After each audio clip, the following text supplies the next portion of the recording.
বাংলাদেশের খেলা দেখে কালকে যাই কিছু বুঝতে পারলাম।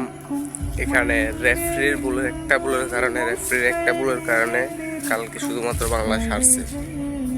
একটা ভুলের কারণে বাংলাদেশ হারছে। মোরসালিনের বাড়ানো ফয়সাল আহমেদ ফাহিমের যে ডিবক্সের বলটা, ওইটা কিন্তু রেফারি একটা ভুল ডিসিশন দিছে। ফাউল না দিয়ে ডিবক্সের ভিতরে ফাউল না দিয়ে রেফারি কিন্তু কর্নার কিক দিছে। এই একটা ভুলের কারণে কিন্তু মূলত বাংলাদেশ টিম কালকে হারছে। আর 22,500 দর্শকের যে ভালোবাসা ছিল বাংলাদেশ ফুটবল টিমের সাথে, এই ভালোবাসা ভবিষ্যতে আরও দেখতে চাই। আপনাদের এই ভালোবাসায় বাংলাদেশ টিমকে আরও অনেক দূরে এগিয়ে নিয়ে যেতে পারবে। আমার জানা মতে বাংলাদেশ টিমকে আরও অনেক দূর এগিয়ে নিয়ে যেতে পারবে এই ভালোবাসা। সামনে ভবিষ্যতে চাই আপনাদের কাছ থেকে এই ভালোবাসা প্রত্যাহার রাখবেন আপনারা বাংলাদেশ ফুটবলের জন্য, বাংলাদেশ টিমের জন্য। আর এখানে হেড কোচেরও একটা ভুল ছিল, ভুল ডিসিশন।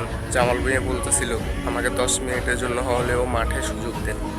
যখন কোচকে বলতেছিল, কোচ কিন্তু জামাল ভুঁইয়াকে তখন মাঠে সুযোগ দেয় নাই। জামাল ভুঁইয়া বারবার বলতেছিল আমাকে 10 মিনিটের জন্য হলেও মাঠে সুযোগ দেন। এটা ছিল কোচের ভুল।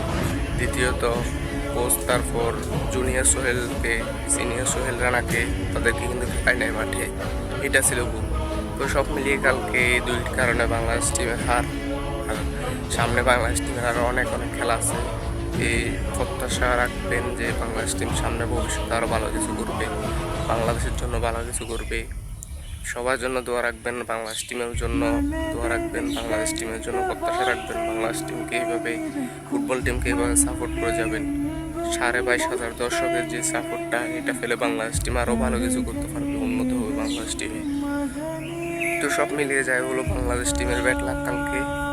ওই আপনার রেফারির কারণে, একটা ভুল সিদ্ধান্তের কারণে বাংলাদেশ ডিবক্সের ভিতরে যে ফাউল কিন্তু ফ্রান্ট না দিয়ে কর্নার কিক রেফারির এই ভুল সিদ্ধান্তের কারণে বাংলাদেশ টিম